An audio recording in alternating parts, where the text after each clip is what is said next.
Praise the Lord. இயேசுவுக்கே புகழ், இயேசுவுக்கே நன்றி, மரியே வாழ்க. இறையேசுவில் பிரியமானவர்களே, கடந்த செப்டம்பர் மாதம் இங்கே வந்தேன் இல்லையா? ஞாபகம் இருக்கா?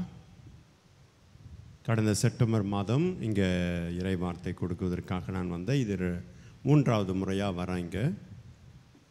கடந்த செப்டம்பர் மாதத்தில் இறை வார்த்தையை பற்றி நான் உங்களோடு பேசினேன். அறிதலும் புரிதலும் பற்றி ஒரு சின்ன ஷார்ட்டாக ஒன்று சொன்னேன். என்ன சொன்னேன்? தந்தைக்கும் மகனுக்கும் தூய ஆவியாருக்கும் சிலுவை அடையாளத்துக்கும் என்ன வித்தியாசம் அப்படின்னு சொன்னேன் இல்லையா? சிலுவை அடையாளம் போடும்போது தந்தை மகன் தூய ஆவி போடணும். மூவர் இறைவனுக்கு புகழ் சொல்லுகிற போது தலை வணங்கணும்னு சொன்னேன். அது கடைபிடிக்கிறீங்களான்னு எனக்கு தெரில. நிறைய பேர் பிதாவுக்கும் சுதனுக்கும் தந்தைக்கும் மகனுக்கும் தூய ஆவியாருக்கும் அப்படின்னு சொல்லும்போது திரும்ப அது மாதிரி சிலுவை அடையாளம் போடுறத பார்க்குறேன். ஆனால் அது மாதிரி போடக்கூடாது, தலை வணங்கணும். திருத்துவ புகழுக்கு ஆராதனை செலுத்துகிறோம். நாம் திருத்துவ கடவுளுக்கு ஆராதனை செலுத்த நாம் அழைக்கப்படுகிறோம். இறையேசுவில் பிரியமானவர்களே, எபேசியருக்கு எழுதிய புத்தகம் கடிதம் 2ஆம் அதிகாரம் 19வது வசனத்துக்குள்ளாக நாம் போவோம். யாராவது ஒருவர் பைபிள் இருந்தால் எடுத்து சத்தமாக வாசிங்க. கடவுளின் குடும்பத்தை சேர்ந்தவர்கள். இந்த ஒரே ஒரு சிந்தனையைத்தான் இந்த நேரத்தில் சிந்திக்க உங்களோடு நான் அழைக்கிறேன். மே மாதத்தில் 14ஆம் தேதி, கடந்த 2 நாளுக்கு முன்னாடி வேர்ல்டு ஃபேமிலி டே கொண்டாடினாங்க இல்லைங்களா? உலக குடும்ப நாள் கொண்டாடினாங்க. போன சண்டே மதர்ஸ் டே கொண்டாடணும் இல்லையா? அப்புறம் சிஸ்டர்ஸ் டே, அப்புறம் பிரதர்ஸ் டே, அப்புறம் ஜூன் மாதத்தில் ஃபாதர்ஸ் டேன்னு வரும். இப்படி குடும்பங்களை நம்ம கொண்டாடுகின்ற மாதமாக மே மாதம் இருக்குது. அது இல்லாமல் நிறைய கல்யாணம், இந்த மே மாதத்தில் தான் நிறைய கல்யாணம் இருக்கும், நிறைய குடும்ப விழாக்கள் இருக்கும். ஞான ஸ்நானம், உறுதி பூசல், அப்புறம் புது நன்மை, இப்படி குடும்ப விழாக்கள் நிறைய இருக்கும். அதனால் இன்றைக்கி குடும்பத்தை பற்றி நாம் சிந்திக்க உங்களை அன்போடு அழைக்கிறேன். பைபிளில் குடும்பத்தை பற்றி கடவுள் என்ன சொல்ல வராரு, நம்முடைய குடும்பம் எப்படி இருக்கு அப்படின்று, நம்மெல்லாம் எந்த குடும்பத்தை சார்ந்தவர்கள் என்பதை சிந்தித்து பார்க்க உங்களை அன்போடு அழைக்கின்றேன். மனித குலத்துக்கு கடவுள் கொடுத்த 10 சிறப்பு ஆசீர்களை நீங்கள் அட்டவணைப்படுத்தி பாருங்கள். சொல்லுங்க பார்க்கலாம். 10 ஆசீர்வாதங்கள் கடவுள் மனித குலத்துக்கு கொடுத்துருக்காருன்னா அது என்ன அப்படின்றது யோசித்து பாருங்கள். 1, அட்டவணைப்படுத்துங்க பார்க்கலாம். 10 ஆசீர்வாதங்கள் என்ன கொடுத்துருக்காரு? குழந்தை செல்வம், அப்புறம் வேறு என்ன கொடுத்துருக்காரு? முதல்ல மனிதனுடைய உயிர் வாழ்வு இல்லையா? வாழ்க்கையை கொடுத்துருக்கிறது தான் முதல்ல இல்லையா? அப்புறம் குடும்பத்தை கொடுத்துருக்கிறாரு, அப்புறம் செல்வத்தை கொடுக்குறாரு. இப்படி பல ஆசீர்வாதங்களை கொடுத்துருக்கு. அதில் இன்றைக்கி குடும்பம் அப்படின்ற ஒரே ஒரு ஆசீர்வாதம் எல்லாரும் அட்டவணைப்படுத்துகிற போது கட்டாயம் அதில் குறிப்பிடுவோம். அதுதான் குழந்தை செல்வம், அப்புறம் இப்படி உறவுகள் அப்படின்று எல்லாம் வருகிறது. அது குடும்பம். சரிங்களா? அப்போது கடவுள் குடும்பத்தை குறித்து இன்றைக்கி என்ன சொல்ல? குடும்பம்னா என்ன? குடும்பம்னா என்ன? இன்றைக்கி தனித்தனியாக வாழ்கிறது தான் குடும்பமா அப்படின்னு யோசித்து பார்க்கணும் இல்லையா? குடும்பம்னா கடவுள் ஆணை பிடித்தார், பெண்ணை படைத்தார், அவர்களை கணவன் மனைவியாக இணைத்து வைத்தார், பழுகி பெறுங்கள் என்ற ஆசீர்வாதத்தை கொடுத்தார். அதுதான் குடும்பமாக வளரக்கூடிய கடவுளுடைய விருப்பமாக திட்டமாக இருக்கிறது. தொடக்க நூலிலே முதல் அதிகாரத்தில் 26, 27 எடுத்து வாசிங்க பார்க்கலாம். தொடக்க நூல் 20.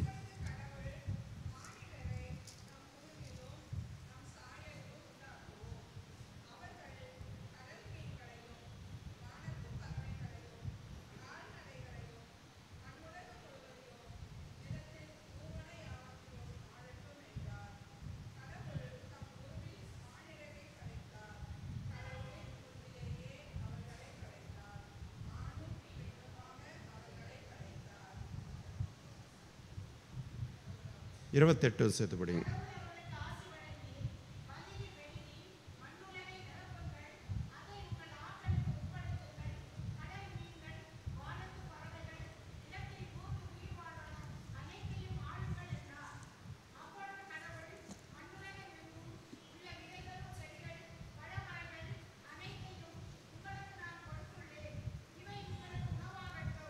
போதும் போதும். அப்படி என்றால் அப்போது குடும்பம் கடவுள் என்ன சொல்ல வரார்னா, குடும்பத்தில் இருக்கின்ற உறுப்பினர்கள் அனைவரும் கடவுளுடைய சாயலாக படைக்கப்பட்டவர்கள், அவருடைய உருவிலே படைக்கப்பட்டவர்கள். அப்படின்னா அப்பா அம்மா பிள்ளைகள் சகோதர சகோதரிகள் குடும்பத்தில் இருக்கிற எல்லாருமே கடவுளுடைய சாயலாக படைக்கப்பட்டவர்கள், கடவுளே உருவிலே படைக்கப்பட்டவர்கள்.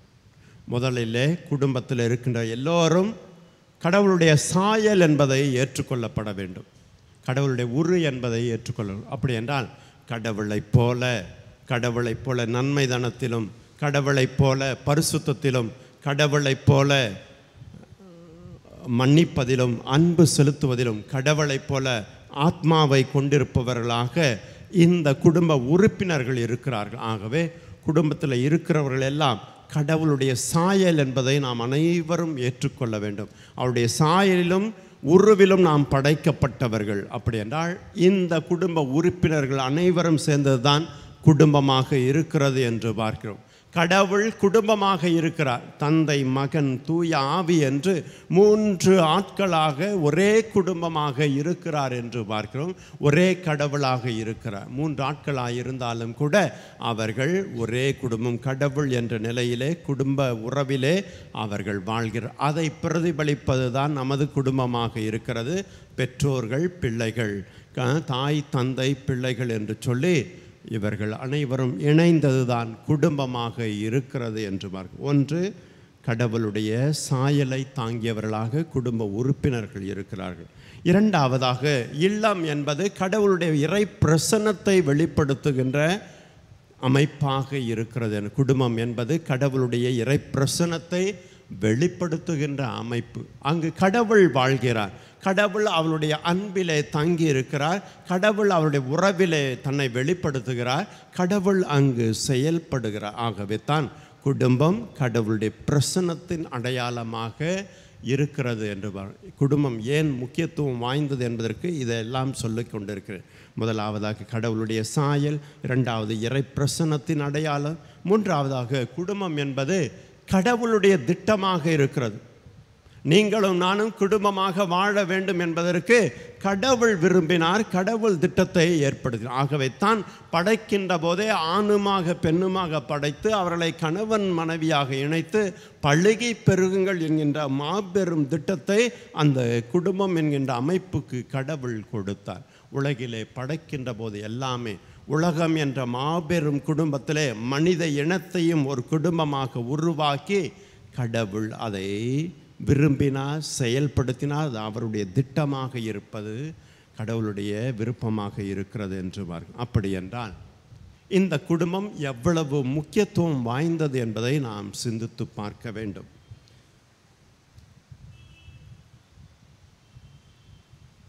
அதே போல கடவுள் அழைக்கின்ற போதும் கூட குடும்பமாகத்தான் அவர்களை அழைக்கின்றார் என்று பார்க்கும்.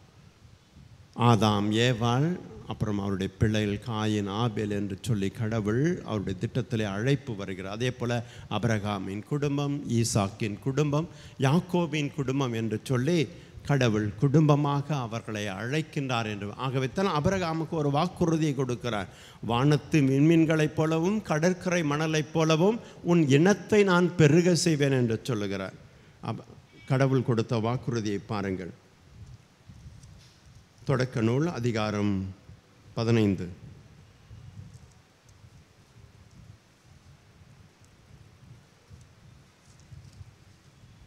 அதே போல் அதிகாரம் 12,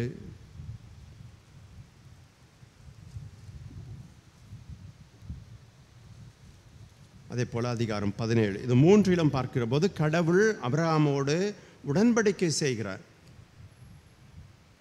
உடன்படிக்கை செய்து நீயே ஆசியாய் விளங்குவாய் என்று முதல்ல அதிகாரம் 12 சொல்லுகிறார். உன்னை பெரிய இனமாக்குவேன் என்று சொல்கிறார். 12:2 பாருங்க.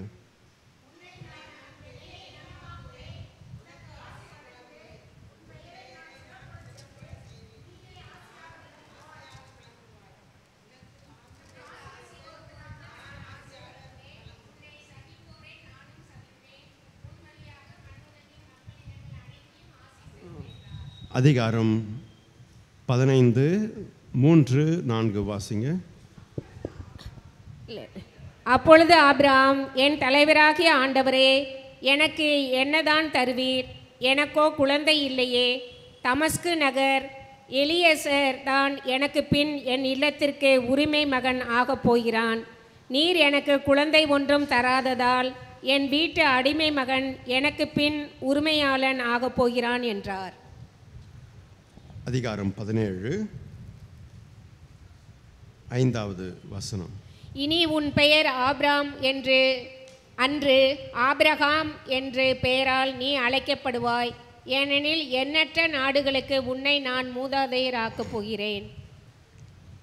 கடவுள் தனிப்பட்ட மனிதரை அழைத்தாலும் கூட அவர்களை தனியாய் வாழவில்லை. மாறாக அவர்களை குடும்பமாக பழுகி பெருக செய்து பெரிய இனமாக்கி இந்த குடும்பத்தோடு கடவுள் தன்னை அடையாளப்படுத்திக் ஆகவே தான் ஆபிரகாமின் கடவுள், ஈசாக்கின் கடவுள், யாக்கோபின் கடவுள் என்று அவர் அழைக்கப்படுகிறார் என்று பார்க்கிறோம். குடும்பத்திலே கடவுள் தன்னை அடையாளப்படுத்தினார் என்று பார்க்கிறோம். ஆபிரகாமோடு, ஈசாக்கோடு. அதே போல இஸ்ராயல் மக்களையும் கூட குடும்பம் என்று சொல்லி அவர் அழைத்தார். இஸ்ராயல் மக்களையும் கூட நான் தேர்ந்து கொண்ட குடும்பம் என்று அவர் சொல்லி அழைக்கின்றார். அந்த இஸ்ராயல் என்னும் குடும்பத்தை அவர் மிகவும் விரும்பினார். ஆகவே தான் அவர்களை ஒரு குடும்பமாக அழைத்து அவர்கள் பாவம் செய்து விலகி போனாலும் கூட மீண்டும் மீண்டுமாய் அவர்களோடு உடன்படிக்கை செய்து கொண்டு நான் உங்கள் கடவுளாயிருப்பேன், நீங்கள் என் மக்களாயிருப்பீர்கள் என்று சொல்லி கடவுளோடு உடன்படிக்கை செய்து கொள்ளு. நான் உங்கள் தந்தையாயிருப்பேன், நீங்கள் என் பிள்ளைகளாயிருப்பீர்கள் என்று சொல்லி அவர்களோடு உடன்படிக்கை செய்து கொள்ளுகிறார். அதே போல அந்த குடும்பத்திலே கடவுள் தன்னை வெளிப்படுத்துகிறார். ஆகவே தான் நாசரேத்து திருக்குடும்பத்திலே கடவுள் குழந்தையாய் பிறக்க செய்து அன்னை மரியாளுக்கும் யோசேப்புக்கும் மகனாக பிறக்க செய்து அந்த குடும்பத்திலே தன்னை வெளிப்படுத்தினார். அந்த குடும்பத்தை இன்னும் அதிகமாய் ஆசிர்வதித்தால் உயர்த்தினார் என்று பார்க்கிறோம். அது மட்டுமல்லாமல் கானாவு திருமணத்திலே கடவுள் முதலாக தனது அற்புதத்தை செய்தார் என்று பார்க்கிறோம். இயேசு கானாவு திருமணத்திலே சென்று அங்கிருந்த குறைகளை நீக்கி அந்த குடும்பம் புனிதப்பட வேண்டும், குறைகள் நீங்கி நிறைவு பெற வேண்டும், மகிழ்ச்சியாய் வாழ வேண்டும் என்று சொல்லி அந்த குடும்பத்தை ஆசிர்வதிக்கும்படியாக கடவுள் இந்த கானாவு திருமணத்திலே தனது முதல் புதுமையை ஏற்படுத்தினார் என்று. திருச்சபை என்னும் குடும்பத்தையும் கடவுள் ஏற்படுத்தினார். இஸ்ராயல் மக்களை எவ்வாறு குடும்பமாக அழைத்தாரோ அதே போல திருத்தூதர்களை அடித்தளமாக கொண்டு திருச்சபை என்கின்ற குடும்பத்தை கடவுள் ஏற்படுத்தினார். கிறிஸ்து அதன் தலையாக இருக்கிறார். நாம் அனைவரும் திருச்சபையின் உறுப்பினர்கள் அனைவருமே அதனுடைய உறுப்பினர்களாக இருக்கிறோம் என்று பார்க்கிறோம். இறுதியாக விண்ணக குடும்பத்திலே நீங்களும் நானும் எல்லோரும் திருச்சபை இந்த உலகத்தில் வாழ்கிற எல்லா மக்களும் இணைய வேண்டும் என்று விரும்புகிறார் என்று திருவெளிப்பாட்டு நூலிலே நாம் வாசிக்கின்றோம். ஆகவே குடும்பம் என்பது கடவுளுடைய திட்டமாக இருக்கிறது. குடும்பம் என்பது கடவுள் விரும்புகின்ற செயலாக அமைப்பாக இருக்கிறது என்று பார்க்கிறோம். கிறிஸ்துவில் பிரியமானவர்களே, அப்படி என்றால் இந்த குடும்பம் என்னவென்றால் இறை பிரசன்னத்தை அனுபவிக்கின்ற குடும்பம் இடமாக இந்த குடும்பம் இருக்கிறது என்று. கடவுளுடைய பிரசன்னத்தை நிறைய சமயத்தில் நம்ம எங்கே அனுபவிக்கிறோம் அப்படின்னா, எங்கே அனுபவிக்கிறோம்? ஆலயத்துக்கு இல்லை தியான சென்டரில் போயிட்டு ஜெபம் இறை வார்த்தை கேட்கிற போது இப்படியெல்லாம் இறை பிரசன்னத்தை அனுபவிக்கிறோம். ஆனால் நிறைய பேர் குடும்பத்தில் கடவுள் இருக்கிறார் அப்படின்றத உணர்றதே இல்லை. ஒரு முறை ஒரு சாமியார் ஃபாதர் பிரசங்கம் இப்படியாக சொன்னார். என் குடும்பத்தில் எப்போ பார்த்தாலும் சண்டை நடக்குது சாமி அப்படின்னு சொல்லி அவர்கிட்ட கேட்குற போது அவர் சொன்னார், உங்கள் குடும்பத்தில் ஒரு புனிதர் இருக்கார், அவர் யாருன்னு போய் கண்டுபிடிங்க அப்படி என்று சொல்லுகிறார். இது நாள் வரலையும் மனைவியை பார்த்தா சனியனே எரும மாடு அப்படின்னு சொல்லிட்டு இருந்தவர். அதே மாதிரி கணவனை பார்த்தா மனைவி எப்போ பார்த்தாலும் திட்டிக்கிட்டே இருந்தவங்க.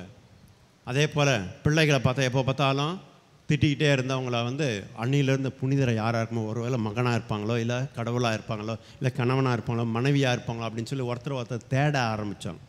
தேட ஆரம்பிக்கும் போது மரியாதை வந்தது. மரியாதை வரும்போது மதிப்பு வந்தது. மதிப்பு வரும்போது அன்பு வந்தது. அன்பு வரும்போது விட்டு கொடுக்குற மனப்பான்மை வந்தது. ஒருவேளை என் கணவன் புனிதராக இருக்கலாம், அல்லது ஒருவேளை என் மனைவி புனிதராக இருக்கலாம், அல்லது என் பிள்ளை புனிதராக இருக்கலாம் என்று அவர்கள் தேட ஆரம்பித்தார்கள். ஒருவரை ஒரு அன்பு செய்ய ஆரம்பித்தார்கள், மதிக்க ஆரம்பித்தார்கள். அங்கு குடும்பமே கடவுளுடைய பிரசன்னமாய் மாறியது.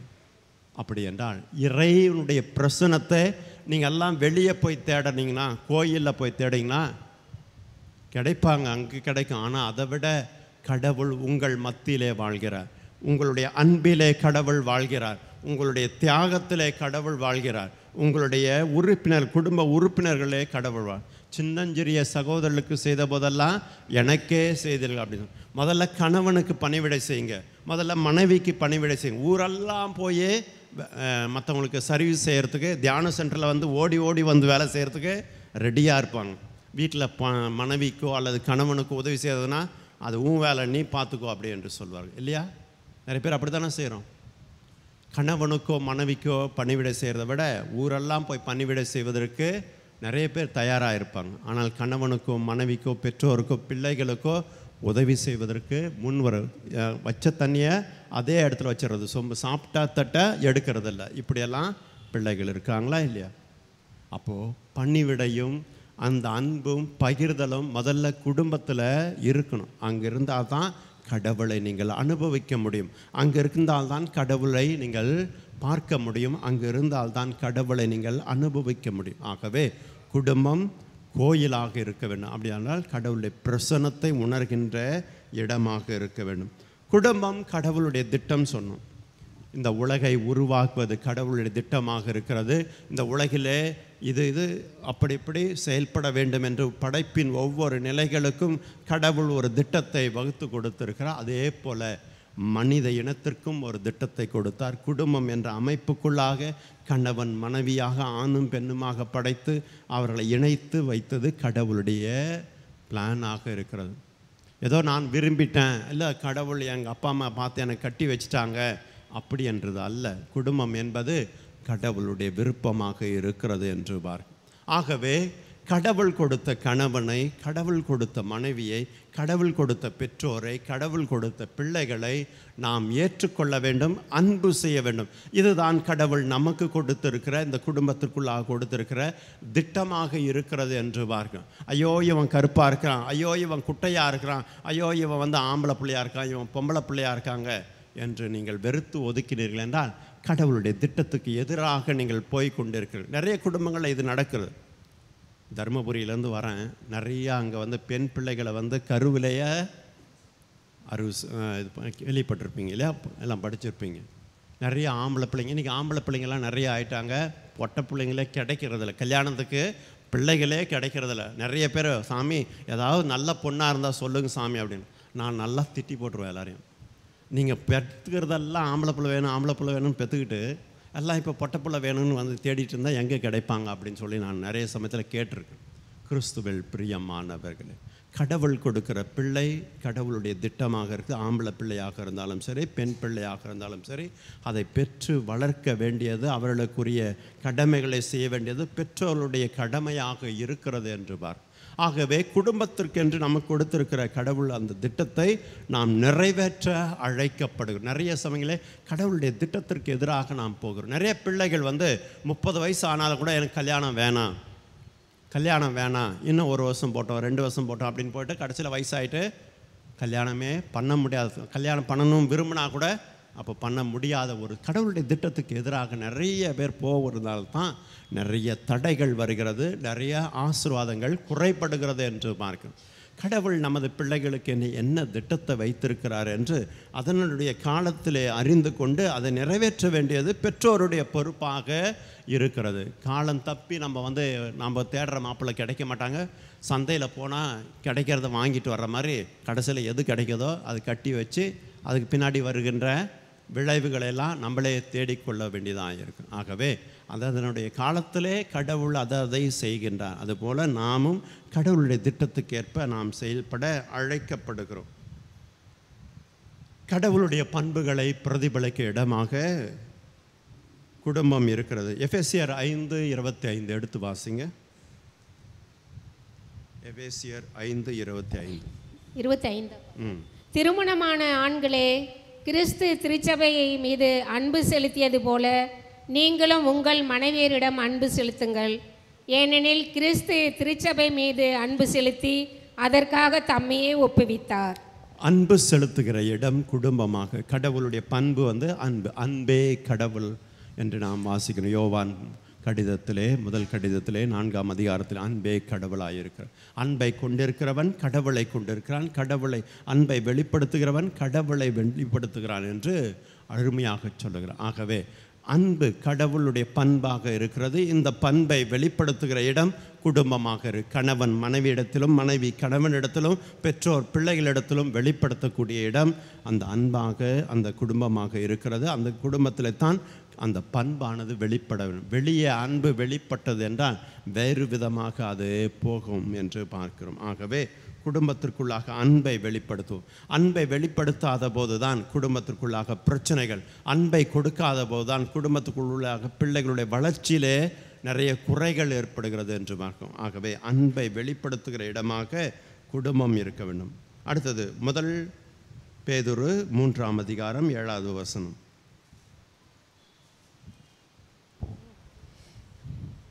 அவ்வாறே திருமணமான ஆண்களே, உங்கள் மனைவியர் வலு குறைந்தவர்கள் என்பதை நீங்கள் உணர்ந்து அவர்களோடு இணைந்து வாழுங்கள். வாழ்வு தரும் அருளுக்கு உடன் உரிமையாளராக இருப்பதால் அவர்களுக்கு மதிப்பு கொடுங்கள். அப்போதுதான் நீங்கள் தடையின்றி இறைவேண்டல் செய்ய முடியும். நிறைய பேர் கல்யாணம் பண்ணிட்டு வந்தால் மனைவியை ஒரு உடைமையாகத்தான் பார்க்குறாங்க. நான் சொல்கிறத கேட்கணும், அடிமைகளாக தான் வச்சுக்கணும்னு கேட்குறாங்க.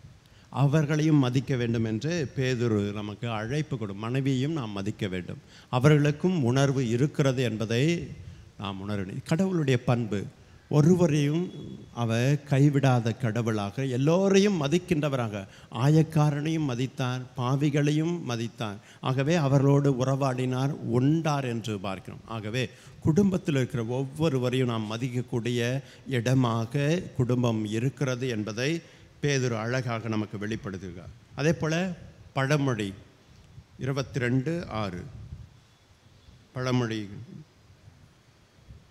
சாலமோனின்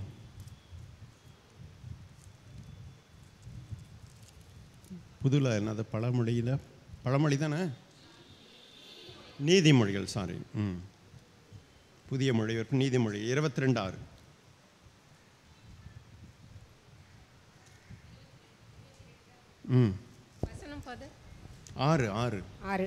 நல்வழியில் நடக்க பிள்ளையை பழக்கு, முதுமையிலும் அவர் அந்த பழக்கத்தை விட்டுவிட மாட்டார். பிள்ளைகளை நல்ல வழியில் சின்ன வயசுலேருந்தே பழக்கணும். நிறைய பேர் சின்ன வயசில் குழந்தைகளுக்கு நிறைய செல்லம் கொடுத்துறோம் இல்லையா. ஒரே ஒரு குழந்தைய இப்போல்லாம் பெற்றுக்கிறாங்க, ஆனால் அது கண்டிக்கிறதில்ல. அவன் செய்கிறதையெல்லாம் தடுக்கவும் முடியாமல் இருக்கிறாங்க. அதனால் ஏதாவது ஒன்றா உடனே பிளாக்மெயில் பண்ணுறான். நான் வீட்டை விட்டு வெளியே போயிடுறேன், இல்லை நான் செத்து போகிறேன் அப்படி என்றாலும் சரி. கண்டிக்காத பிள்ளைகள் நிச்சயமாக நல்ல பண்பிலே வளர மாட்டார்கள். ஆகவே தான் பிள்ளைகளுக்கு நல்ல பண்பை கற்றுக் கொடுக்கிற இடமாக கடவுள் சிறு பிள்ளைகளை ஆசிர்வதித்தார், சிறு பிள்ளைகளை நேசித்தார்.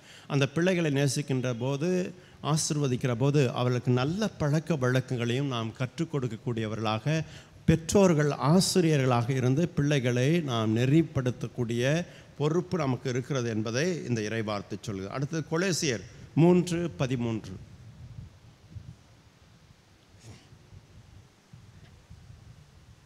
கொலேசியருக்கு எழுதிய திருமுகம் 3:13. ஒருவரை ஒருவர் பொறுத்து கொள்ளுங்கள்.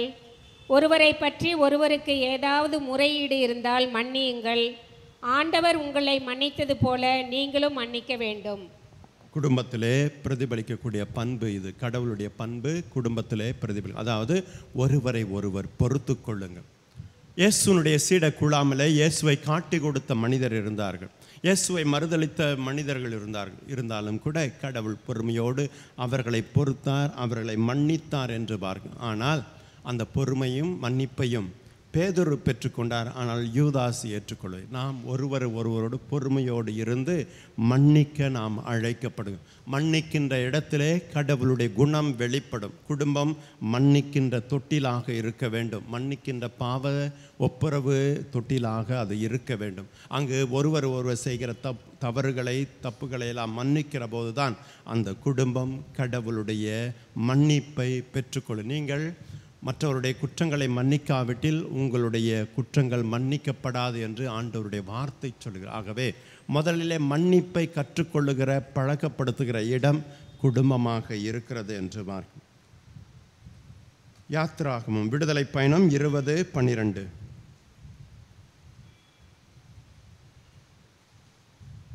உன் கடவுளாகிய ஆண்டவர் உனக்கு அளிக்கும் நாட்டில் உன் வாழ்நாட்கள் நீடிக்கும்படி உன் தந்தையையும் உன் தாயையும் மதித்து நட. பெற்றோர்களை மதிக்க நமக்கு கற்றுக் கொடுக்கிறது இந்த இறைவார்த்தை. குடும்பத்தில் இருக்கிற பிள்ளைகள் பெற்றோர்களுக்கு நாம் மதிப்பு கொடுக்க, ஏனென்றால் அவர்கள் கடவுளுடைய சாயலாக இருந்து கொண்டு நம்முடைய தேவைகளை நிறைவேற்றி நம்மை பெற்றெடுத்து வளர்த்து வருகிறார்கள். நம்முடைய தேவைகளை எல்லாம் நிறைவேற்றுகிறார்கள். உணவு கொடுக்கிறார்கள், உடை கொடுக்கிறார்கள், நம்முடைய கல்வி வசதி, இன்னும் பல்வேறு வசதிகளை நமக்கு ஏற்படுத்தி கொடுத்து நமக்கு நல்லதை எண்ணுகின்றவர்கள் பெற்றோர்கள். ஆகவே கடவுளுடைய அந்த பராமரிக்கின்ற குணத்தை குடும்பத்திலே பெற்றோர்கள் காட்டுகிறார். அவர்களை மதிக்க வேண்டியது பிள்ளைகளுடைய கடமையாக இருக்கிறது. பெற்றோர்களுக்கு மதிப்பு கொடுக்கிற போது கீழ்ப்படுகிற பிள்ளைகளுக்குத்தான் கடவுளுடைய ஆசீர்வாதம் இருக்கிறது என்று இறைவார்த்தை நமக்கு சொல்லுகிறது. கொலோசியர் 3:20.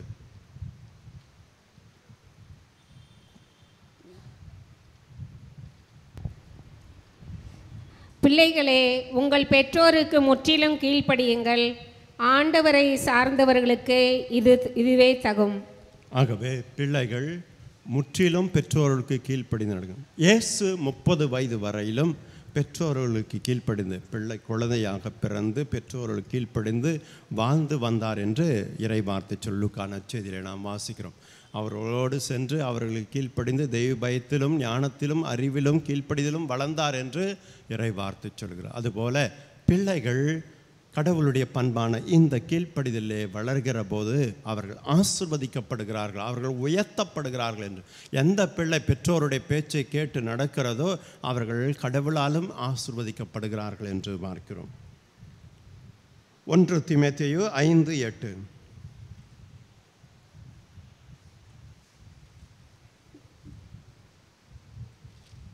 தம் உறவினரை சிறப்பாக தம் வீட்டாரை ஆதரியாதோர் விசுவாசத்தை மறுதலிப்பவர் ஆவார். அவர்கள் விசுவாசம் மற்றோரை விட தாழ்ந்தோர் ஆவார்.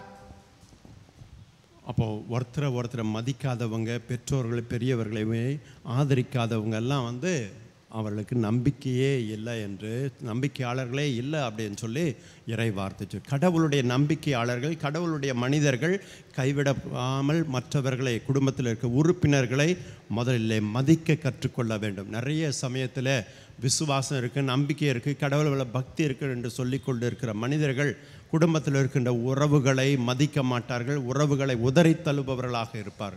அப்படிப்பட்டவர்கள் நம்பிக்கையாளர்களே இல்லை அப்படின்றது தான் இந்த இறைவசனம் சொல்லுகிறது. அடுத்தது 1 தீமோத்தேயு 3:5.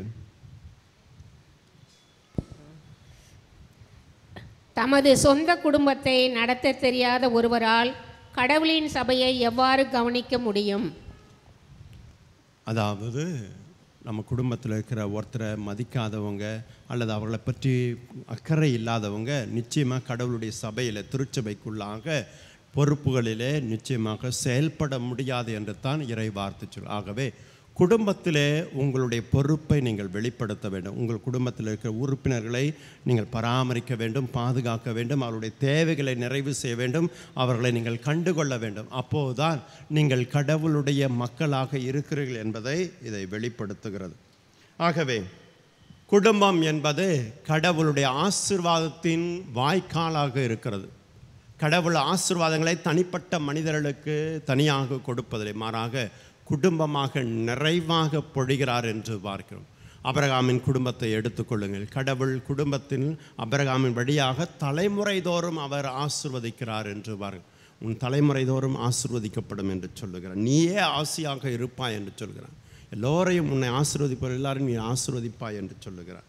அதே போல் கடவுள் தன்னை வெளிப்படுத்துகிற, கடவுள் தன்னுடைய திட்டங்களை வெளிப்படுத்துகிற இடமாக குடும்பம் இருக்கிறது என்று. ஆகவே தான் கடவுள் நாசரேத்து குடும்பத்தை தேர்ந்து கொண்டு தன் மகனை அங்கு வெளிப்படுத்தினார் என்று பார்க்கும். மீட்பின் திட்டத்தை அந்த குடும்பத்தின் வழியாகத்தான் பிறந்து அவர் செயல்படுத்தினார் என்று. அவர் வானத்திலிருந்து கீழே குதிக்கவில்லை, நேரடியாக அவர் குடும்பத்திற்குள்ளாக தொடர்பு கொடுத்து அங்கு பிறந்து மனிதனாக வளர்ந்து வாழ்ந்து குடும்பத்தை நேசித்து அந்த குடும்பத்திலிருந்து புறப்பட்டு போய் மீட்பின் திட்டத்தை அவர் நிறைவேற்றினார் என்று பார்க்கிறோம். ஆகவே அவர் பெரிய குடும்பத்தை அவர் தேர்ந்து கொண்டார் என்று, இஸ்ராயல் என்ற குடும்பத்தை தேர்ந்தெடுத்து பழைய ஏற்பாட்டிலே அந்த மீட்புக்காக தன்னை முற்றிலும் மக்களை தயாரித்தார் என்று பார்க்கிறோம். அதே போல் புதிய ஏற்பாட்டிலே சீடர்களை அழைத்து திருச்சபையை தேர்ந்து கொண்டு அந்த மீட்பை தொடர்ந்து அவர் ஆற்றிக்கொண்டு வருகிறார் என்று பாருங்கள். தனிப்பட்ட விதத்திலே அவர் மீட்பை வெளிப்படுத்தவில்லை, மாறாக குடும்பமாக இஸ்ராயல் இனத்தின் வழியாக திருச்சபையின் வழியாக இந்த மீட்பு திட்டத்தை அவர் வெளிப்படுத்தி கொண்டு இருக்கிறார். இறையேசுவில் பிரியமானவர்களே, கடவுளுடைய அன்பை பெற்றோர் வழியாக அனுபவிக்கிற இடம்தான் குடும்பமாக இருக்கிறது. கடவுளுடைய நன்மைதனத்தை பெற்றோர் வழியாக அனுபவிக்கிற இடமாகத்தான் இந்த குடும்பம் இருக்கிறது. ஏனென்றால் பெற்றோர்கள் இந்த அன்பை பிள்ளைகளிடத்தில் வெளிப்படுத்துகிறார். ஒருவரை ஒருவர் அன்பு செய்வதன் வழியாக கணவன் மனைவியும், மனைவி கணவனையும், தந்தை தாயும், தாய் தந்தையும் அன்பு செய்வதன் வழியாக பிள்ளைகள் இந்த அன்பை கற்றுக்கொள்ளுகிறார்கள். அதே போல் பிள்ளைகளை அன்பு செய்வதன் வழியாக பிள்ளைகளும் அன்பு செலுத்த முன் வருகிறார்கள் என்று பார்க்கிறோம். ஆகவே இந்த குடும்பம் கடவுளுடைய அன்பை உணர்ந்து வாழுகின்ற இடம், உணர்ந்து அனுபவிக்கின்ற இடமாக இருக்கிறது.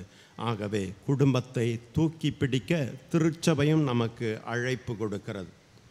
விவிலிய குடும்பங்களை சற்றே நாம் சிந்தித்து பார்ப்போம். முதலிலே நோவா குடும்பத்தை எடுத்துக்கொள்ளும். தொடக்க நூல் 6ஆம் அதிகாரம் 8-9 வசனம் வாசிங்க. நோவா குடும்பம். ஆனால் நோவாவுக்கு ஆண்டவரின் அருள் பார்வை கிடைத்தது. நோவாவின் வழிமரபினர் இவர்களே. தம் காலத்தவருள் நோவா நேர்மையானவராகவும் குற்றமற்றவராகவும் நடந்தார். நோவா கடவுளோடு இருந்தார். 9 வாசித்தீங்களா? 18. ஆபிரகாம் அங்கிருந்து புறப்பட்டு பெத்தேலுக்கு கிழக்கே இருந்த மலை பக்கம் சென்று 6:18 நோவா பற்றி. உன்னுடனோ என் உடன்படிக்கையை நிலைநாட்டுவேன். உன் புதல்வர், உன் மனைவி, உன் புதல்வரின் மனைவியர் ஆகியோருடன் நீ பேழைக்குள் செல். அதே போல் 6:22 கடவுள் தமக்கு கட்டளையிட்டபடியே நோவா எல்லாவற்றையும் செய்து முடித்தார். 7ஆம் அதிகாரம் 1. அப்பொழுது ஆண்டவர் நோவாவிற்கு கூறியது, நீ உன் குடும்பத்தார் அனைவரோடும் பேழைக்குள் செல், ஏனெனில் இத்தலைமுறையில் உன்னையே நான் நேர்மையானவனாக கண்கின்றேன். 7:5 ஆண்டவர் கட்டளையிட்டபடியே நோவா எல்லாவற்றையும் செய்தார். இறையேசுவில் பிரியமானவர்களே, நோவா குடும்பத்தை பற்றி உங்களுக்கு எல்லாருக்கும் தெரியும் இல்லையா? மண்ணுலகம் பழுகி பெறுகிற போது ஒரு பக்கம் தீமையை அதிகரித்து கொண்டே இருக்கிறது. நோவாவினுடைய காலத்தில் மண்ணுலகம் பழுகி பெறுகிற போது ஒரு பக்கம் மனித இனத்திலே தீமையை அதிகரித்து கொண்டே போகிறது. அப்போது கடவுள் இந்த மனித இனத்தை படைத்தது குறித்து அவர் மிகவும் வருந்தினார் அப்படின்ற இறைவார்த்தை சொல்லுகிறது. ஆனால் இன்னொரு பக்கம் பார்த்தால் நோவாவும் அவருடைய குடும்பத்தாரும் கடவுளை மட்டுமே பற்றி கொண்டார்கள். ஆகவே கடவுள் அவர்களை நேசித்தார் என்று மாறும். ஆகவே கடவுள் அவர்கள் மீது இரக்கத்தை காட்டினார். ஆகவே தான் கடவுள் தாம் செய்ய போவதை அந்த நோவா குடும்பத்தாருக்கு வெளிப்படுத்தினார். கிறிஸ்துவில் பிரியமானவர்களே, நோவா குடும்பம் கடவுளை பற்றி கொண்டதாலே, கடவுள் முன்பாக நேர்மையாக நடந்து கொண்டதாலே கடவுள் தாம் செய்ய போகிறதை அந்த குடும்பத்திற்கு வெளிப்படுத்துகிறார். நோவா குடும்பத்திலே முதல்ல நாம் கற்றுக்கொள்வது, கடவுளை பற்றி கொள்ளுகிற குடும்பத்திற்கு கடவுள் தாம் செய்ய இருப்பதை வெளிப்படுத்துவார். உன் குடும்பத்தை குறித்து அல்லது இந்த உலகத்தை குறித்து தான் என்ன செய்ய போகிறேன் என்பதை கடவுள் வெளிப்படுத்துவார். கடவுள் நம்முடைய செயல்களை, நம்முடைய குடும்பத்தினுடைய எதிர்காலத்தை கடவுள் வெளிப்படுத்தி இருக்கிறாரா என்று சிந்தித்து பாருங்கள். அப்படி வெளிப்படுத்தி இருந்தால் நீங்கள் கடவுளுடைய விருப்பத்தை நிறைவேற்றுபவர்களாக இருக்கிறீர்கள். நீங்கள் கடவுளை தேடுபவர்களாக இருக்கிறீர்கள். நீங்கள் கடவுளை பற்றிக்கொள்பவர்களாக. அப்போதுதான் கடவுள் தனது விருப்பத்தை உங்களிடத்திலே வெளிப்படுத்துவார். நீ வீடு கட்ட வேண்டும், அல்லது உன் பிள்ளைகள் திருமணம் செய்து கொள்ள வேண்டும், இப்படியாக வாழ வேண்டும், உயர வேண்டும் என்பதை உங்கள் குடும்பத்தை குறித்து அவர் செய்ய போகிற எல்லா காரியங்களையும் உங்களுக்கு அவர் வெளிப்படுத்துபவராக இருக்கிறார். நோவாவுக்கு கடவுள் அந்த குடும்பத்திற்கு என்ன வெளிப்படுத்தினார்? இதோ இந்த உலகை நான் அழிக்கப் போகிறேன், ஆனால் உன் குடும்பத்தை நான் காப்பாற்றப் போகிறேன், ஆகவே நான் சொல்வதை செய்ய என்று சொல்லுகிறான்.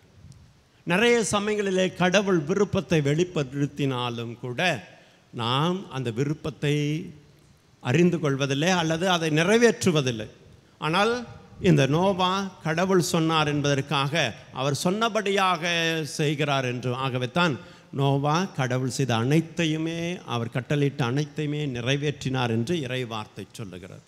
அழகான ஒரு பெட்டகம் செய்கிற, மழையே பெய்யாத காலத்தில் வறண்ட பூமியிலே பெரிய பெட்டகம் செய்து கடவுள் சொன்னபடியாக தன் குடும்பத்தையும் உலகில் இருக்கிற எல்லா விலங்குகளையும் படைப்புகளிலே ஒரு ஜோடியாக எடுத்து அவர் பெட்டகத்தில் வைக்கின்றார். நாட்கள் நிறைவு பெறுகிற போது கடவுள் வெள்ளத்தை அனுப்புகிறார். நோவாவுடைய பெட்டகத்தின் வழியாக நோவாவையும் அவருடைய குடும்பத்தையும் காப்பாற்றுகிறார் என்று பார்க்கிறோம்.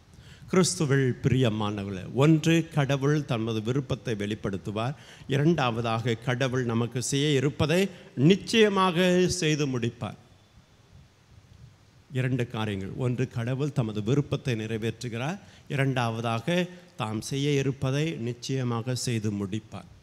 அதற்கு நம்ம என்ன பண்ணணும்? குடும்பத்திலேருந்து கடவுளுடைய ரெஸ்பான்ஸ் என்ன எதிர்பார்க்குறாரு அப்படின்னா, பதில் என்ன எதிர்பார்க்குறாரு? ஒன்று, கடவுள் முன்னிலே நாம் நேர்மையாளராகவும் கடவுளை பற்றி கொள்பவர்களாகவும் இருக்க வேண்டும். இரண்டாவதாக, கடவுள் நமக்கு கட்டளையிட்டதெல்லாம் நாம் செய்ய வேண்டும். இப்படி செய்கிற போது நீங்களும் நானும் நோவாவைப் போல எல்லா ஆபத்துகளிலிருந்தும் தீமைகளிலிருந்தும் காப்பாற்றப்படுகிற மக்களாக இருப்போம், குடும்பம் இருக்கும் என்பதை நாம் கற்றுக்கொள்வோம். இரண்டாவதாக, ஆபிரகாமின் குடும்பம்.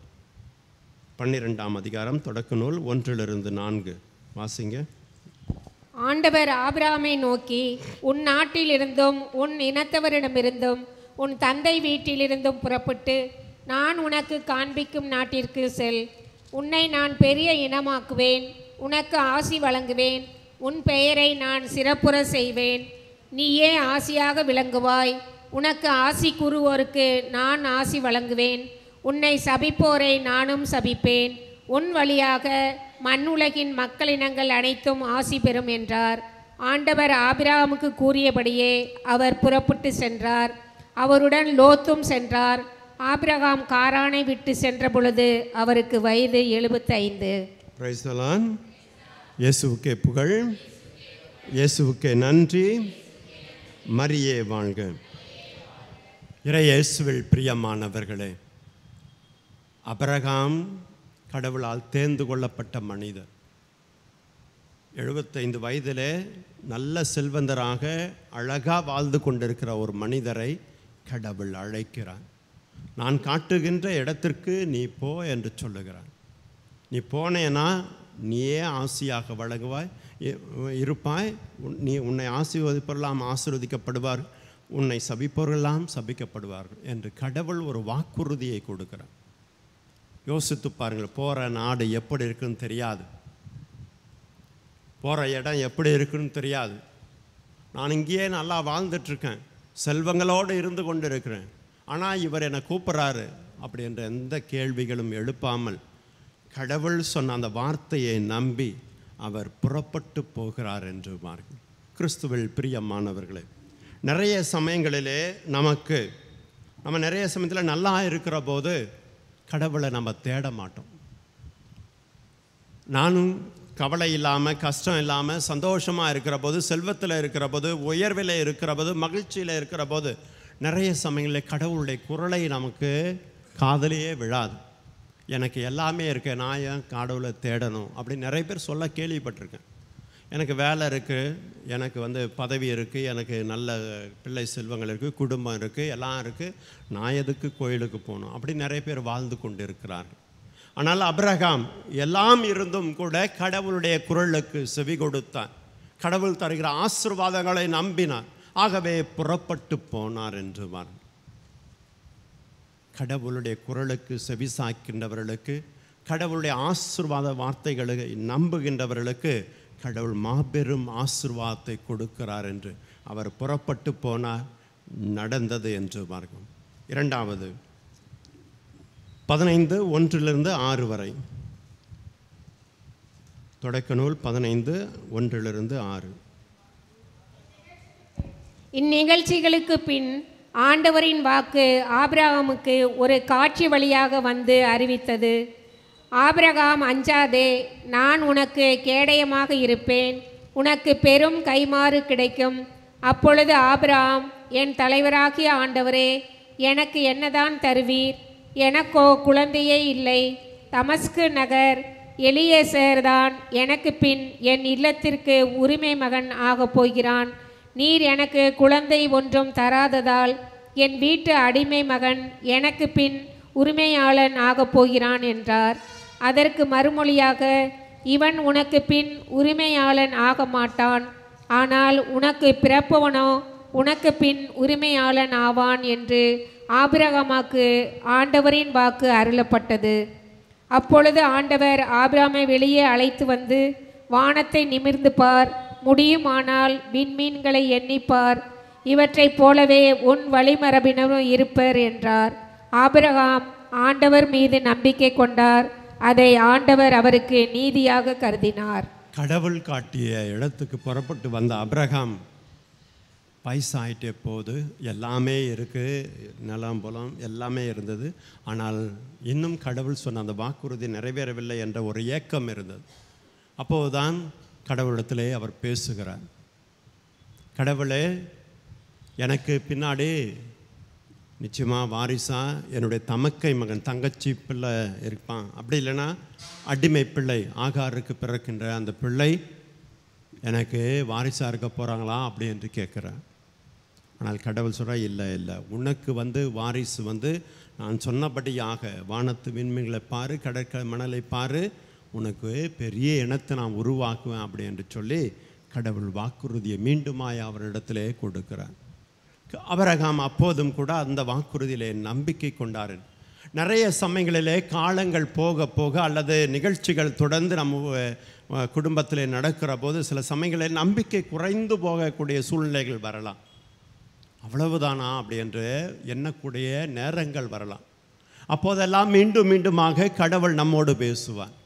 செயல்கள் வழியாக, வார்த்தையின் வழியாக, அடையாளங்கள் வழியாக கடவுள் நம்மோடு பேசுவார். கடவுள் சொன்னதை நிச்சயமாக நிறைவேற்றாமல் போக மாட்டார். அதை ஆபிரகாம் தொடர்ந்து நம்பினார் என்று பார்க்கிறோம். ஆகவே தான் அவர் நம்பிக்கையினுடைய தந்தையாக இருக்கிறார் என்று பார்க்கிறோம்.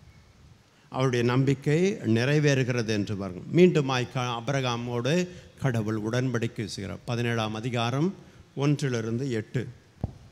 ஆபிரகாமுக்கு வயது 99 இருந்த பொழுது ஆண்டவர் அவருக்கு தோன்றி, நான் எல்லாம் வல்ல இறைவன், எனக்கு பணிந்து நடந்து மாசற்றவனாயிரு, உனக்கும் எனக்கும் இடையே ஓர் உடன்படிக்கையை நான் ஏற்படுத்தி கொள்வேன், உன்னை மிக மிக பெருக செய்வேன் என்றார். அப்பொழுது ஆபிரகாம் பணிந்து வணங்க கடவுள் அவரிடம் கூறியது, உன்னுடன் நான் செய்து கொள்ளும் உடன்படிக்கை இதுவே, எண்ணற்ற நாடுகளுக்கு நீ தந்தையாவாய். இனி உன் பெயர் ஆபிரகாம் அன்று ஆபிரகாம் என்று பெயரால் நீ அழைக்கப்படுவாய். ஏனெனில் எண்ணற்ற நாடுகளுக்கு உன்னை நான் மூதாதையராக்குகிறேன், மிக பெருமளவில் உன்னை பழுக செய்வேன், உன்னிடமிருந்து நாடுகளை உண்டாக்குவேன், உன்னிடமிருந்து அரசுகள் தோன்றுவர், தலைமுறை தலைமுறையாக உன்னுடனும் உனக்கு பின்வரும் உன் வழிமரபினரிடம் என்றும் உள்ள உடன்படிக்கையை நான் நிலைநாட்டுவேன். இதனால் உனக்கும் உனக்கு பின்வரும் உன் வழிமரபினருக்கும் நான் கடவுளாக இருப்பேன். நீ தங்கி இருக்கும் நாட்டையும் கானான் நாடு முழுவதையும் என்றும் உள்ள உரிமை சொத்தாக உனக்கும் உனக்கு பின் உன் வழிமரபினருக்கும் வழங்குவேன். நான் அவர்களுக்கு கடவுளாக இருப்பேன் என்றார். நம் கடவுள் நம்மை மறந்து போகின்ற கடவுள் அல்ல. தான் கொடுத்த வாக்குறுதியும் தான் செய்யப்போகிற செயல்களையும் அவர் மறந்து போகிற கடவுள் அல்ல.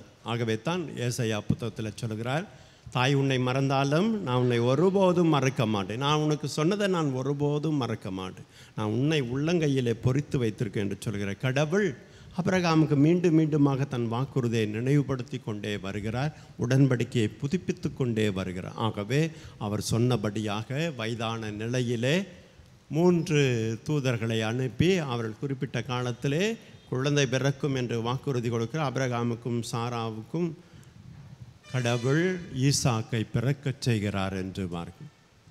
கடவுள் அந்த அருமையான குழந்தையை கொடுத்து அவர் கொடுத்த வாக்குறுதியை, அவருடைய நம்பிக்கையை அவர் உறுதிப்படுத்தினார் என்று பார்க்கிறோம். உறுதிப்படுத்தினாலும் கூட மீண்டுமாக அந்த நம்பிக்கைக்கு அவர் ஒரு சோதனை வைக்கிறார். நான் கொடுத்த இந்த குழந்தையை எனக்கு பலியாய் கொடுத்து விடு, மீண்டும் உனக்கு நான் குழந்தையை கொடுப்பேன் என்று கடவுள் சொல்லுகிறார். நம்மளாம் தான் என்ன பண்ணுவோம், போங்க கடவுளை, நீங்களாச்சு உங்கள் வாக்குறுதியாச்சு, எனக்கு இருக்கிற குழந்தையே போதும், இதுக்கு மேலே எனக்கு வேண்டாம் அப்படி என்று சொல்லிடுவோம் இல்லையா? ஆனால் ஆபிரகாம் அப்படி செய்யலாம். கடவுள் சொல்லிட்டார். இந்த வயசுலேயும் குழந்தையை பிறக்காத நிலையில் கூட கடவுள் குழந்தையை கொடுத்தார். அதனால் கடவுளுடைய வார்த்தையை நான் நம்புகிறேன் அப்படின்னு சொல்லி போய் மீண்டுமாக ஈசாக்கை பலியிட போகிறார்.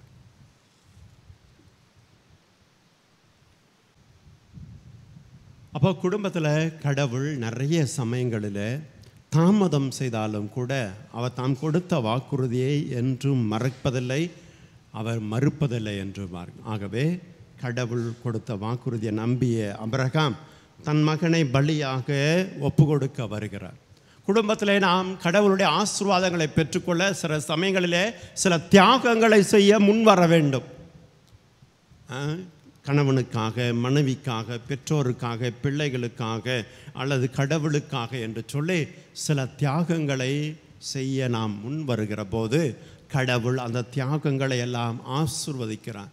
ஆபிரகாமின் தியாகத்தை ஆசீர்வதித்து மீண்டுமாய் அந்த குழந்தையை காப்பாற்றி அவருக்கு அவருடைய நம்பிக்கையை பாராட்டி அவருக்கு அந்த குழந்தை மீண்டுமாய் அவரிடத்தில் கொடுத்தார் என்று, இழந்து போனதையெல்லாம் நம்மை பெற்றுக்கொள்ள செய்கிறார் என்று அதைத்தான் யோபுவினுடைய புத்தகத்திலும் வாசிக்கிறோம்.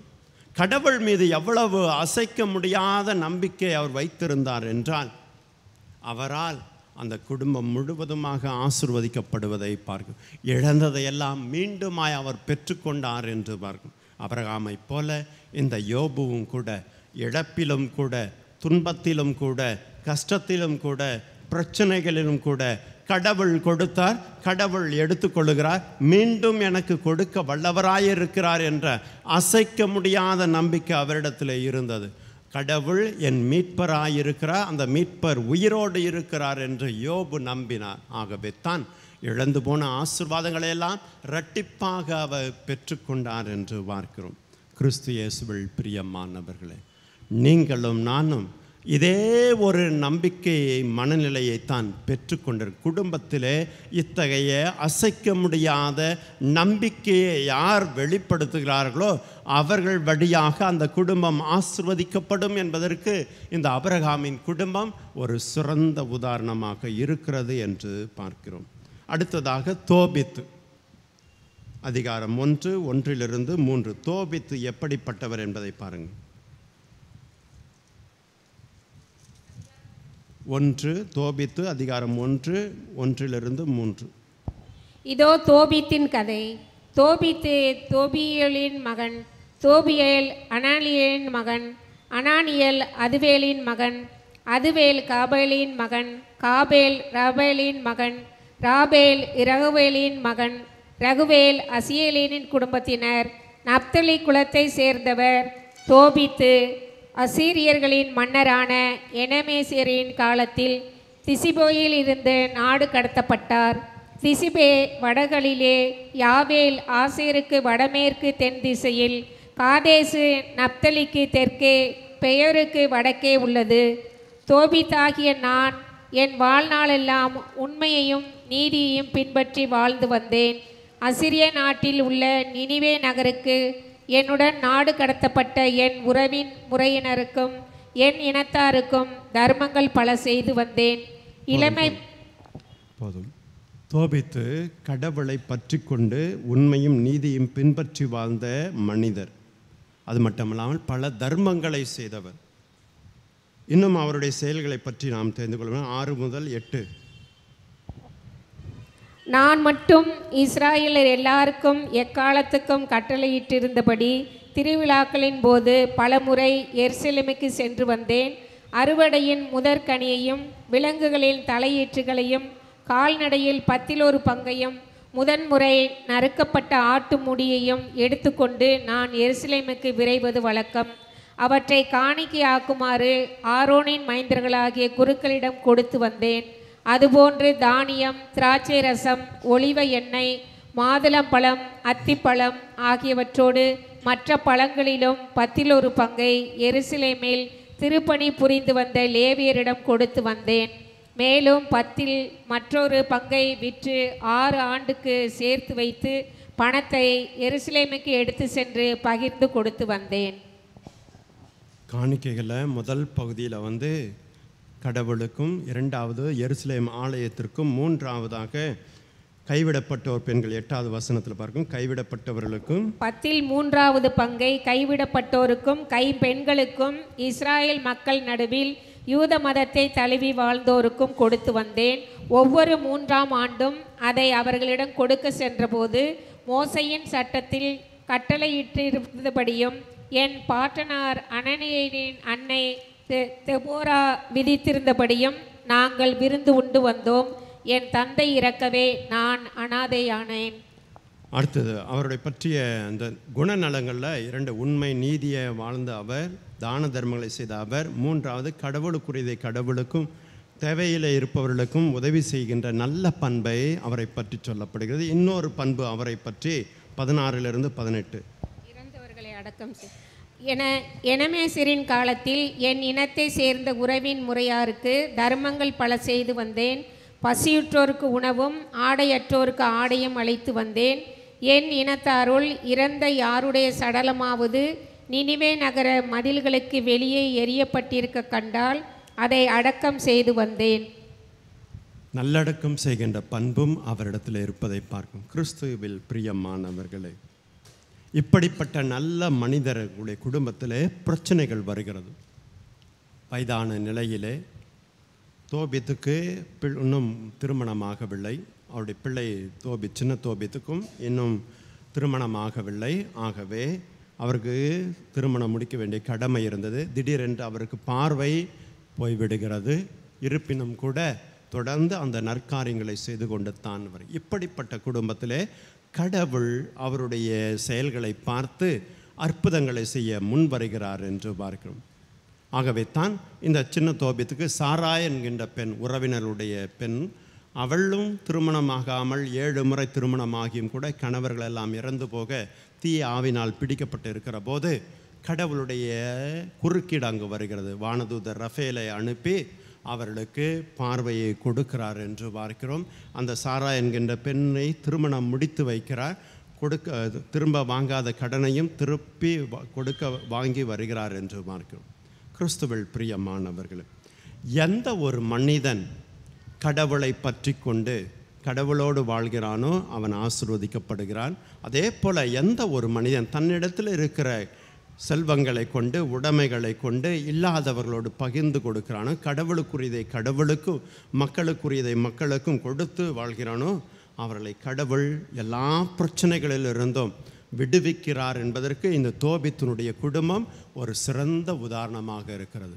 ராஃபேல் அந்த தோபித்தோடு போய் உறவினருடைய அந்த பேய் பிடித்திருந்த பெண்ணினை குணமாக்கி அங்கிருந்து அவரை திருமணம் முடித்து அங்கிருந்து கடன்களை எல்லாம் திரும்ப பெற்றுக்கொண்டு வந்து கண்ணு தெரியாமல் இருந்த தோபித் தந்தைக்கு பார்வையை கொடுத்து மீண்டும் அவர்களை கடவுளை புகழ, கடவுள் முன்னிலையிலே அவர்கள் மகிழ செய்தார் என்று ஆகவே நம்முடைய குடும்பங்களில் எவ்வளவுதான் நற்காரியங்கள் செய்தாலும் கூட நிறைய சமயங்களிலே பிரச்சனைகள் வரும். அந்த பிரச்சனைகள் மத்தியிலும் கூட கடவுள் குறுக்கிட்டால் நாம் அந்த பிரச்சனைகளிலிருந்து விடுதலை பெற்றுக்கொள்ள முடியும் என்பதற்கு இந்த தோபித்தினுடைய குடும்பம் நமக்கு சிறந்த உதாரணமாக இருக்கிறது. அடுத்ததாக புதிய ஏற்பாட்டிலே நம் அனைவருக்கும் தெரிந்த நாசரேத்து திருக்குடும்பம், சேசு மரி சூசை. இந்த திருக்குடும்பம் நமக்கு முன்மாதிரியான குடும்பமாக இருக்கிறது என்று பார்க்கும். இந்த குடும்பத்தை பற்றி உங்களுக்கு தெரியும். மத்தேயு நற்செய்தி மற்றும் லூக்கா நற்செய்தியிலே இந்த குடும்பத்தை எப்படி கடவுள் ஒன்றிணைக்கிறார் என்றும், கடவுள் தம் மகனை வெளிப்படுத்த வேண்டும், மீட்பரை இந்த உலகுக்கு அனுப்ப வேண்டும் என்று சொல்லுகிற போது கடவுள் குடும்பத்தை தான் தேர்ந்து கொள்ளுகிறார். அவர் வானத்திலிருந்து குதிக்க செய்யவில்லை, அல்லது அற்புதமாக அதிசயமாக அவர் இந்த இயேசுவை பிறக்க செய்து எல்லாரும் மீட்கிட்டு கொள்ளவில்லை. மாறாக அன்னை மரியாளையும் தந்தை சூசையும் தேர்ந்து கொண்டு அவர்களை ஒன்றிணைக்கிறார் என்று பார்க்கிறோம்.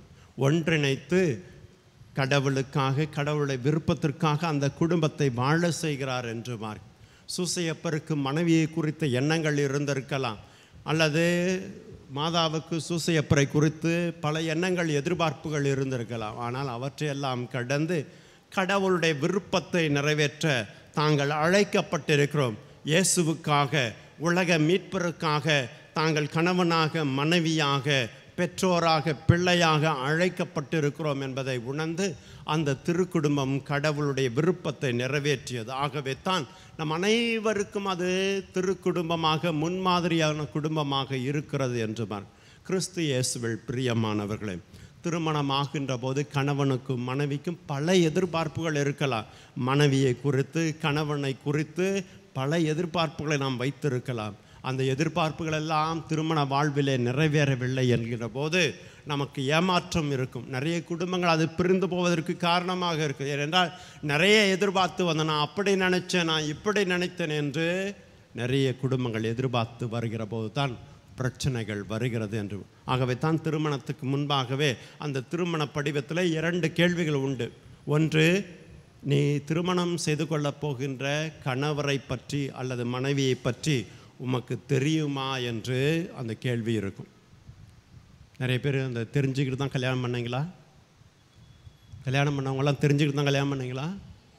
இல்லை, எங்கள் அப்பா அம்மா பார்த்தாங்க, கல்யாணம் பண்ணி வச்சாங்க, அதனால் நாங்கள் வாழ்கிறோம் அப்படின்னு அந்த காலத்து பிள்ளைங்க சொல்லுவாங்க. இந்த காலத்து பிள்ளைங்க பார்த்தா எங்களுக்கு பிடிச்சிருந்துச்சி, கல்யாணம் பண்ணோம் அப்படின்னு சொல்லி சொல்லுவாங்க இல்லையா? பார்த்த உடனே காதல், அதனால் பற்றி கொண்டது நாங்கள் கைப்பற்றி கொண்டோம் என்று சொல்வார்கள். கிறிஸ்துவில் பிரியமானவர்களே, திருமணத்திற்கு முன்பாக ஆணை பற்றி, பெண்ணை பற்றி, அல்லது கணவனை பற்றி, மனைவியை பற்றி, வருங்கால துணைவியாரை பற்றி தெரிந்து கொள்வது நல்லது. 2வது கேள்வி, அவருடைய குடும்பத்தை பற்றி உனக்கு தெரியுமா என்ற கேள்வியும் உண்டு. அந்த படிவத்தில் பிள்ளைகள் இப்போல்லாம் அவங்க குடும்பம், அவங்க அப்பா அம்மா எப்படி, அவங்க சகோதர சகோதரிகள் எப்படி, அவங்க குடும்பத்தை பற்றி தெரிஞ்சு வச்சுருக்கியா? அதனால தான் ஓலை எழுதிட்டு 3 வாரம் டைம் இருக்குது, அந்த கல்யாணத்தை பற்றி பேசும்போதே குடும்பத்தை பற்றியெல்லாம் தெரிஞ்சுக்குங்க அப்படி என்று சொல்லுவோம். கல்யாணம் ஆயிட்ட பின்னாடி எனக்கு தெரியல, தெரியாமல் என் தலையில் கட்டி வச்சுட்டாங்க அப்படின்னு நாளைக்கு சொல்லக்கூடாது இல்லையா? சொல்லுவாங்க தானே நிறைய பேர், எங்கள் அப்பா அம்மா என் தலையில் கட்டி வச்சுட்டாங்க. பிள்ளைங்க வந்து அப்பா அம்மாவில் ஈஸியாக குறை சொல்லிவிட்டு போய், அதனால தான் தெரிஞ்சுக்கோ அப்படின்னு சொல்கிறாங்க இல்லைங்களா? கணவன் சூசையப்பரும் மனைவி மரியாளும் கணவரை பற்றியோ சூசையப்பரை பற்றியோ எதுவுமே தெரியாது இல்லையா? சூசையப்பருக்கு கருவுற்றை பற்றி தெரிஞ்சதா? தெரியல. அதனால தான் விளக்கி விட நினைத்தேன். ஆனால் கடவுள் வெளிப்படுத்துகிறார். அவர் நேர்மையாளராக இருந்தால், கடவுள் மீது பக்தி கொண்டவராக இருந்ததாலே கடவுள் அவருக்கு வெளிப்படுத்துகிறார். இது கடவுளுடைய திட்டம்ப்பா, நான் தான் மரியாளுடைய வயிற்றிலே குழந்தையாக பிறப்பதற்காக, மீட்பர் பிறப்பதற்காக தூய ஆவி இறங்கி வந்தார் அப்படின்னு சொல்லி கடவுள் வெளிப்படுத்துகிறார். உண்மை நிலைகளை யார் கடவுளை பற்றி கொள்கிறார்களோ, உண்மையாக இருக்கிறார்களோ, அவர்களுக்கு கடவுள் தன்னை வெளிப்படுத்துவார், தனது திட்டங்களை வெளிப்படுத்துவார் என்பதற்கு இது ஒரு சிறந்த உதாரணம். அதே போல் மரியாளுக்கு கடவுள் வெளிப்படுத்துகிற போது, இந்த திட்டத்தை வெளிப்படுத்துகிற போது, நான் சிறுமி, நான் கணவனை அறியேன், எனக்கு எப்படி அப்படின்லாம் பரிசுத்த ஆவியுடைய வல்லமை வரும். கடவுளுடைய திட்டம் இது, நீ கடவுளுடைய தாயாக போகிறாய் என்று வெளிப்படுத்தும் போது, இதோ மது அடிமை என்று அன்னை மரியாளும் ஏற்றுக்கொண்டார்கள். இந்த உலகம் என்ன சொல்லும், அது சொல்லும், அப்படி சொல்லும், இப்படி சொல்லலாம், அதுக்கப்புறம் அவங்க யோசிக்கவே இல்லை. உமது விருப்பம் என்னிலே நிறைவேறட்டும் என்று சொன்னார்கள். ஆகவே தான் அவர்கள் கணவன் மனைவியாக இணைய முடிந்தது, குடும்பமாக வாழ முடிந்தது. கிறிஸ்துவில் பிரியமானவர்களே, ஒருவேளை திருமணம் செய்து கொள்ளப் போகின்ற பிள்ளைகள் இருந்தால் அவர்கள் மனதிற்குள்ளாக நினைத்து கொள்ளுங்கள், கடவுளே உமது விருப்பம் எதுவோ அது என்னிலே நிறைவேறட்டும், நீர் என்ன விரும்புகிறோ அது என்னிலே செயல்படட்டும். குடும்ப வாழ்க்கையில் இருக்கின்றவர் கூட இனிமேலும் நம்முடைய வாழ்வுக்குள்ளாக பிரச்சனைகள் வரும், எல்லாம் வரும். இதையெல்லாம் கடந்து கடவுள் என்ன விரும்புகிறார், இந்த செயலின் வழியாக, இந்த காரியத்தின் வழியாக, இல்லை என் கணவன் வழியாக, என் மனைவி வழியாக, என் பெற்றோர் வழியாக, என் பிள்ளைகள் வழியாக கடவுள் என்ன செய்ய சொல்லுகிறார் என்பதை நாம் சிந்தித்து பார்க்க வேண்டும், கடவுளத்தில் ஜெபிக்க வேண்டும். அதைத்தான் சூசையப்பரும் செய்தார்கள், அதைத்தான் மரியாளும் செய்தார்கள். எப்போதெல்லாம் பிரச்சனைகள் வந்ததோ, எப்போதெல்லாம் இந்த குடும்ப வாழ்வுக்குள்ளாக செய்யக்கூடிய நேரங்கள் வந்ததோ, அப்போதெல்லாம் அவர்கள் கடவுளுடைய திட்டத்தை முன்வைத்தார்கள். கடவுள் என்ன விரும்புகிறார்கள் என்று தேடினார்கள். ஆகவே தான் அவர்களால் செய்ய முடிந்தது என்று பார்க்கும், குடும்பமாக இருக்க முடிந்தது என்று பார்க்கும். எல்லா பிரச்சனைகளிலும் கூட கடவுளை மையமாக வைத்ததாலே அந்த குடும்பம் மாபெரும் குடும்பமாக, நாசரேத்து திருக்குடும்பமாக இருந்தது என்று பார்க்கிறோம். கிறிஸ்துவில் பிரியமானவர்களே, இப்போது நமது குடும்பத்திற்கு வருவோம். கிறிஸ்துவ குடும்பம் எப்படி இருக்க வேண்டும்? நீங்களும் நானும் குடும்பமாக வாழ, கடவுளுடைய குடும்பமாக வாழ அழைக்கப்படுகிறோம். கடவுளுடைய குடும்பம் என்றால் கடவுளை மையமாக வைத்திருக்க வேண்டும். கடவுள் தான் அந்த குடும்பத்தினுடைய மையமாக இருக்க வேண்டும். கடவுள் தான் எங்களை அழைத்தார் குடும்பமாக வாழ, கணவனாக வாழ, மனைவியாக வாழ, பெற்றோராக வாழ, பிள்ளைகளாக வாழ கடவுள் தான் எங்களை அழைத்தார். ஒன்று சேர்த்திருக்கிறார், குடும்பமாக உருவாக்கி இருக்கிறார். இது கடவுளுடைய திட்டம். நான் இந்த குடும்பத்தில் பிறக்க வேண்டியது கடவுளுடைய திட்டம். இந்த குடும்பத்தில் நான் கணவனாக இருப்பது கடவுளுடைய திட்டம். இந்த குடும்பத்தில் நான் மனைவியாக இருப்பது கடவுளுடைய திட்டம் என்பதை நான் உணர்ந்து கொள்ள வேண்டும். கடவுளிடத்தில் நம்மை ஒப்பு கொடுக்க வேண்டும். அப்படி ஒப்பு கொடுத்தால் உங்கள் குடும்பமும் நாசரேத்து திருக்குடும்பமாக, நல்ல கிறிஸ்துவ குடும்பமாக மாறும் என்று பார்க்கும்.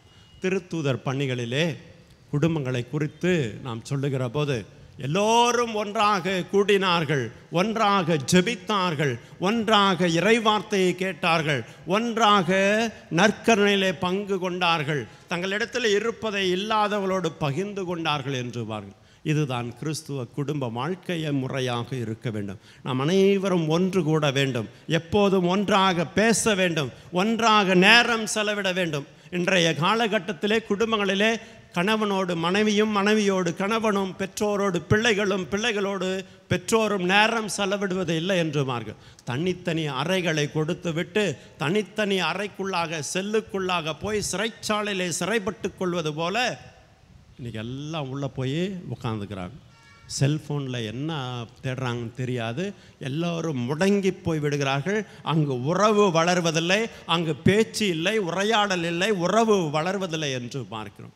அவர்கள் அந்த இருட்டு உலகத்திற்குள்ளாக, தனிப்பட்ட அறைக்குள்ளாக என்ன செய்கிறார்கள், எந்த உலகத்தோடு தொடர்பு கொள்ளுகிறார்கள் என்று அவர்கள் பார்ப்பதில்லை, உணர்வதில்லை, தெரிவதில்லை, அல்லது அறிந்து கொள்வதில்லை என்று பார்க்கிறோம். ஆகவே நல்ல கிறிஸ்துவ குடும்பம் ஒன்றாக கூடி வர வேண்டும். சந்தோஷத்திலும் துக்கத்திலும் நானும் உன் துணையாக இருக்கிறேன், உன்னோடு இருக்கிறேன் என்று சொல்லி கணவன் மனைவிக்கும், மனைவி கணவனுக்கும், பெற்றோர் பிள்ளைகளுக்கும் எந்த குடும்பம் சொல்லுகிறதோ அந்த குடும்பம் நிச்சயமாக மகிழ்ச்சியோடு இருக்கக்கூடிய குடும்பமாக இருக்கிறது, கடவுளால் ஆசீர்வதிக்கப்பட்ட குடும்பமாக இருக்கிறது என்று பார்க்கும். இரண்டாவதாக ஜெபிக்க வேண்டும். எந்த கிறிஸ்துவ குடும்பம் குடும்பமாக ஜெபிக்கிறதோ அந்த குடும்பம் ஆசீர்வதிக்கப்பட்ட குடும்பமாக இருக்கிறது. அந்த குடும்பத்தில் பிரச்சனைகள் வந்தாலும் கூட அதை குறித்து அவர்கள் கவலைப்பட மாட்டார்கள் என்று பார்க்கும். ஏனென்றால் குடும்பமாக ஜெபிக்கின்ற குடும்பத்திலே எப்போதும் கடவுள் வெளிப்படுத்துவார், தன்னை வெளிப்படுத்துவார், தன் அற்புதத்தை வெளிப்படுத்துவார், தன்னுடைய அற்புதத்தை வெளிப்படுத்தி குறைகளை போக்கு நிறைவாக்குவார் என்று பார்க்கும். ஆகவே நீங்களும் நானும் எந்த குடும்பத்தை சார்ந்தவர்களாக இருந்தாலும் முழங்கால் படிட்டு தாய், தந்தை, பெற்றோர், பிள்ளைகள், கணவன், மனைவி என்று சொல்லி எல்லோரும் சேர்ந்து ஜெபிக்கிற போது நமது குடும்பம் பிரச்சனைகளிலிருந்து விடுதலை பெறும். ஜெபிக்கின்ற குடும்பம் எப்போதும் ஒன்றும் குலையாது என்று பார்க்கும், அது பிரிந்து போகாது என்று பார்க்கும். ஆகவே ஜெபிக்கிற குடும்பம் பிரச்சனைகளிலிருந்து விடுதலையை பெற்றுக்கொள்ளும் என்று பார்க்கும். மூன்றாவதாக எந்த குடும்பம் ஒன்றாக இணைந்து இறை வார்த்தையை தியானிக்கிறதோ, ஜெபிக்கிறதோ, போதிக்கிறதோ, வாழ்கிறதோ அந்த குடும்பம் கடவுளுடைய குடும்பமாக இருக்கிறது.